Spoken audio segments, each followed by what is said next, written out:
नमस्ते दोस्तों, मेरे चैनल में आप सबका स्वागत है। आज मैं फिर से शिव चर्चा के दर्द भरा कथा सुना रही हूँ। एक बुढ़िया माई जंगल में अकेली एक पेड़ के नीचे बैठी हुई थी और उसके आंखों में से झरझर लोर बह रहा था। बुढ़िया माई के दुख के कारण इसका औलाद ही है, तो चलिए इस कथा के माध्यम से सुनते हैं बुढ़िया माई का दर्द। कथा बहुत ही सुंदर है दीदी, शुरू से अंत तक जरूर सुनिएगा, तभी तो पता चलेगा इस कथा का रहस्य। एक गांव में एक किसान था। किसान अपनी पत्नी के साथ अपना जीवन खुशी खुशी बिता रहा था। उसके पास बहुत सारा खेत था, गाय भैंसे सब कुछ था, लेकिन एक ही चीज का दुख है दीदी, किसान का औलाद नहीं है। इसी के चलते दोनों पति पत्नी बहुत दुखी रहते थे। एक दिन ऐसा हुआ दीदी, किसान बहुत बीमार पड़ जाता है और वह ठीक ही नहीं होता है और अपनी पत्नी को छोड़कर भगवान जी के पास चला जाता है, यानी उसका मृत्यु हो जाता है। बेचारी पत्नी अकेली रह गई। उसका सहारा एक पति था, वह भी छोड़कर चला गया और उसका कोई औलाद भी नहीं था कि उसके सहारे जिए, लेकिन करती तो क्या करती, किसी के बिना जीवन तो नहीं रुक जाता है। धीरे धीरे वह भी संभल गई, अकेले रहना सीख गई। खेत में मजदूर लगवाकर पूरा खेती करती थी। एक दिन जब अपने गाय भैंस के लिए खेत में घास काटने के लिए गई तो उसे बच्चा के रोने के आवाज सुनाई देता है।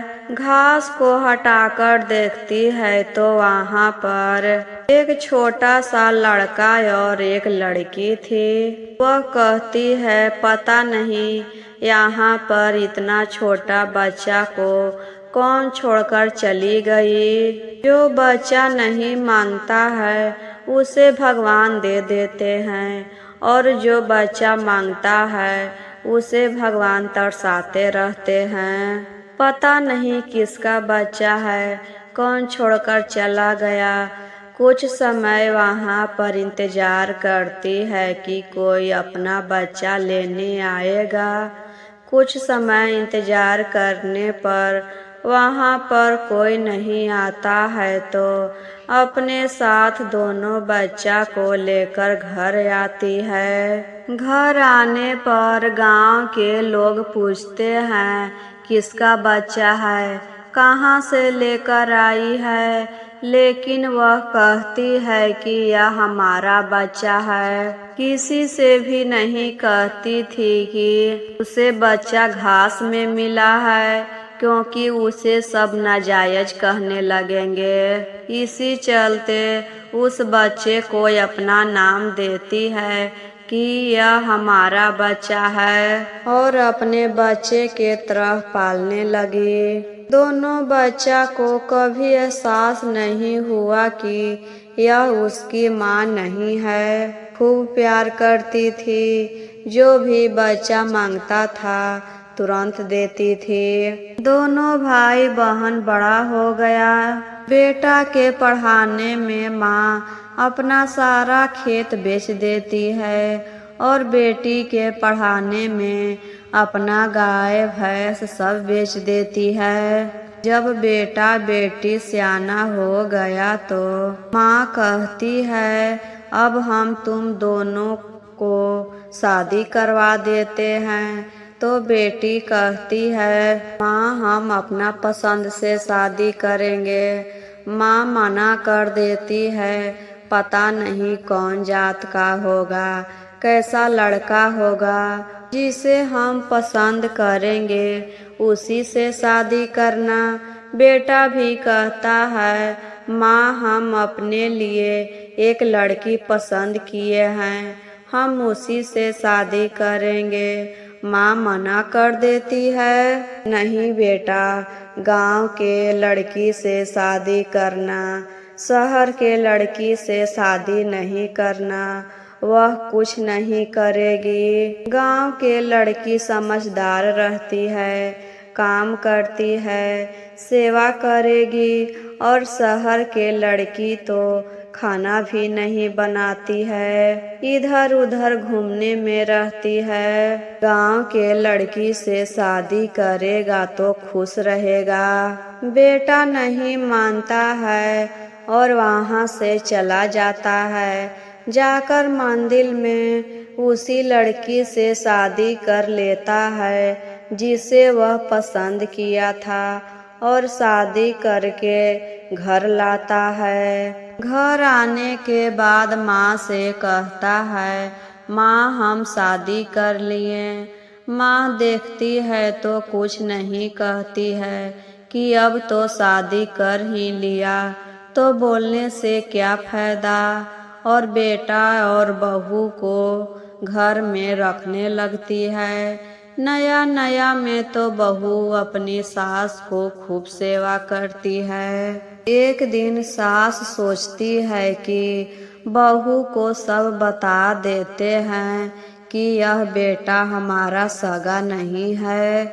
अगर गांव वालों से पता चलेगा तो इसको बहुत दुख होगा कि यह बात हमको घर से पता नहीं है, कोई और बता रहा है हमको। इसी चलते अपनी बहू को बता देती है कि बहू, तुम्हारा जो पति है वह हमारा सगा बेटा नहीं है। इसे हमें खेत में मिला था। जब हम घास काटने गए थे तो दोनों भाई बहन हमको उसी जगह पर मिला है, और उस समय से हम अपना बच्चा के तरह इसे प्यार करते हैं। कभी भी नहीं समझे कि यह पराया है। यह बात सुनकर बहू उसी दिन से सास के सेवा करना बंद कर देती है कि अरे यह तो हमारी सास नहीं है, हम पराये आदमी को इतना सेवा क्यों करें, यह तो चोरनी है। जाकर अपने पति और ननद से बता देती है कि जिसे अपना माँ मानते हैं वह आपकी सगी माँ नहीं है, आपकी माँ तो कोई और है, यह तो चोरनी है। आप दोनों को चुरा कर लाई थी क्योंकि इसका कोई औलाद नहीं था, इसी चलते आपको बचपन में ही दोनों भाई बहन को चुरा कर लाई है।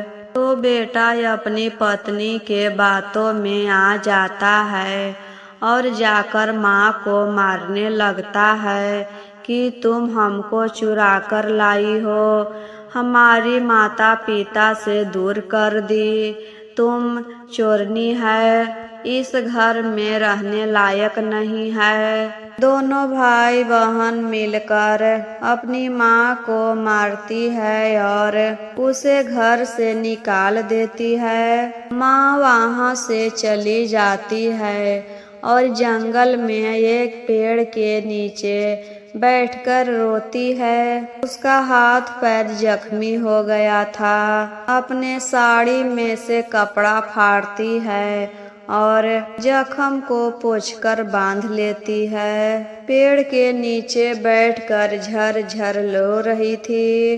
तभी वहाँ पर एक गर्भवती गाय आती है, अपने बच्चे को जन्म देती है। जन्म देने के बाद गाय मर जाती है। गाय के बच्चा अपने भाषा में बोल रही थी और रो रही थी। बुढ़िया माई बच्चे के पास जाकर कहती है, क्या करे, हम तुम्हारी मदद कैसे करें? जिस हाल में तू है उसी हाल में मैं भी हूँ। तुम्हें मैं क्या खिलाऊं पिलाऊं, कहाँ पर रखूं? मेरा भी तो कोई ठिकाना नहीं है। वहाँ से गाय के बच्चा को लेती है और एक नदी के किनारे जाती है। उसी नदी में से पानी पीती है और बच्चा को भी पिलाती है। तभी उसे एक झोपड़ी दिखाई देता है।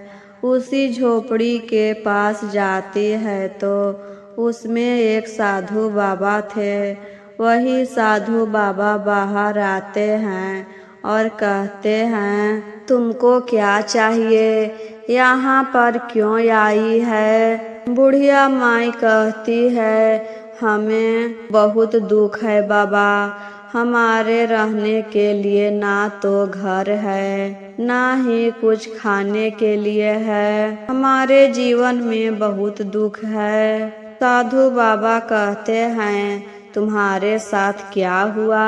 तो बुढ़िया माता शुरू से लेकर सब बताने लगती है। अपने खेती बाड़ी, गाय भैंसे, कैसे उसको 2 बच्चा मिला था, उसे पढ़ा लिखा कर बड़ा किया, शादी करवाया और उसी बाल बच्चा ने हमको मारकर घर से निकाल दिया है और आज हम यहाँ दर दर भटक रहे हैं। यहाँ पर भजन गाकर सुनाती है दीदी। पोसी पाली के बड़का कईनी, बेटा बेटी से बैरिन भईनी। पोसी पाली के बड़का कईनी, बेटा बेटी से बैरिन भईनी। किया हो मोर गुरु हो, दुइये दिन के नारी भैली प्यारी हो राम। किया हो मोर गुरु हो, दुइये दिन के नारी भैली प्यारी हो राम। कहती है कि बचपन से लेकर हम उसको पाल पोस कर बड़ा किए और जब शादी हुए 2 ही दिन हुआ तो अपनी पत्नी के बात मानने लगा और उसके लिए हम बैरिन हो गए। साधु बाबा कहते हैं, आज से इसी झोपड़ी में तुम दोनों रहो। आज से तुम हमें अपना भाई माना। बुढ़िया माई कहती है, नहीं भाई, आप बहुत मेहनत से यह झोपड़ी बनाए हैं, हम इसमें कैसे रह सकते हैं। अपने रहने के लिए कुछ इंतजाम कर लेंगे। साधु बाबा कहते हैं कि हम तो इधर उधर भटकते रहते हैं, 1-2 दिन के लिए आते हैं, तो इस झोपड़ी में तुम दोनों आराम से रह सकती हो। तो उसी झोपड़ी में रहने लगती है और शिव गुरु के नाम जपने लगती है। और उधर भाई अपनी बहन के शादी कर देता है। बहन ससुराल चली जाती है और उसकी पत्नी एक लड़के को जन्म देती है। जन्म देने के बाद वह बीमार पड़ जाती है। उसे हॉस्पिटल ले जाता है। तब उसको याद आता है कि आज बुढ़िया रहती तो हमार बेटा के देखकर बहुत खुश रहती। भले ही वह चोरनी थी, लेकिन आज बीमार हैं तो मेरा बेटा को देख रेख करती, सेवा करती।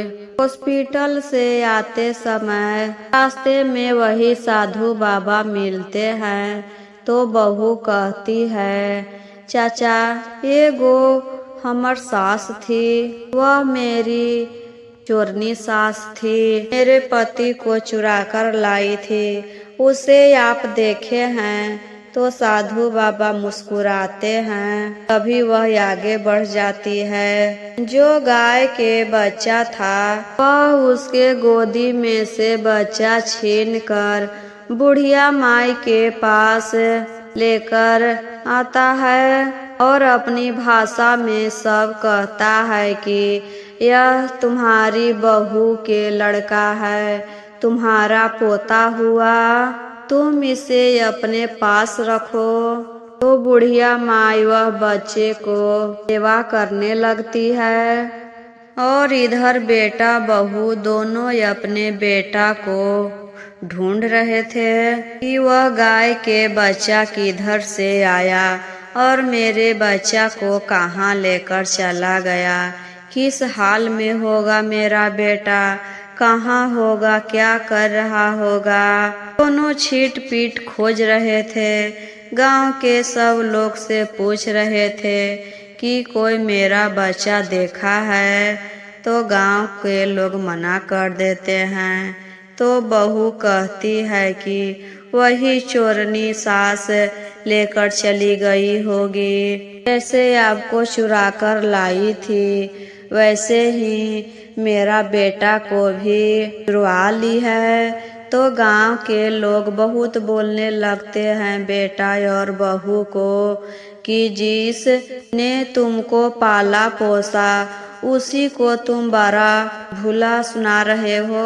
बेचारी कितना कष्ट से तुम दोनों भाई बहन को पाली थी, उसी के एहसान से तुम आज जिंदा हो। तुम्हारी सगी माँ पता नहीं कौन है जो तुमको घास में छोड़कर चली गई थी और यह बेचारी तुम दोनों को घर लाई और अपना नाम दी, कभी भी तुमको कष्ट नहीं होने दी। और उसी को तुम क्या क्या बोल रहे हो।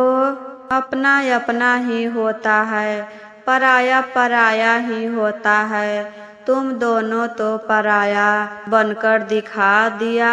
वह बेचारी सगी माँ के तरह प्यार करती थी और तुम दोनों उसे घर से निकाल दिया है। तो बेटा यह बात सुनकर रोने लगता है और अपनी पत्नी को भी बोलने लगता है कि तुम्हारे चलते ही हम अपनी माँ को मार पीट कर घर से निकाल दिए हैं। और माँ को खोजते खोजते उसी जंगल में चला जाता है। वहाँ जाकर देखता है कि मेरी माँ है और उसका बेटा भी है। बेटा जाकर अपनी माँ के चरणों में गिरकर फूट फूट कर रोने लगता है, हमें माफ़ कर दो माँ, हम तुम्हारे साथ बहुत अन्याय किए हैं, इस गलती के क्षमा नहीं है। लेकिन माँ के पास तो सब गलती के क्षमा होता है। बेटा कितना भी गलती कर ले माँ क्षमा कर देती है, हमें माफ़ कर दो माँ। फिर बहू वहाँ पर आ जाती है। बहू भी माफ़ी मांगने लगती है। दोनों मिलकर माँ को घर लेकर आता है। माँ को कुछ काम नहीं करने देता था, माँ को खूब सेवा करता था। फिर एक दिन बुढ़िया माई मर जाती है। उसे शमशान ले जाया जाता है और यह खबर उस गाय के बच्चा को पता चलता है तो वहाँ से आता है और अर्थी में सींग रगड़ने लगता है और उसके आँखों में से लोर बह रहा था। सब लोग कहते हैं देखो तो आदमी तो आदमी और जानवर से भी कितना प्यार करती थी, जो यह जानवर यह खबर सुनकर कितना रो रहा है। गाय के बच्चा सब याद कर कर के रो रहा था, क्योंकि जो कुछ भी बुढ़िया माई को मिलता था, रोटी भात दोनों एक ही थाली में आधा आधा बांट कर खाते थे। इसी चलते सब बातें याद करके रो रहा था। और बुढ़िया माई के मृत्यु इतना अच्छा था कि चलते फिरते ही मर गई थी, क्योंकि वह अपने जीवन में अच्छे कर्म की थी। कभी भी किसी के साथ बुरा व्यवहार नहीं की थी और तो महादेव के सच्चा भक्त थी।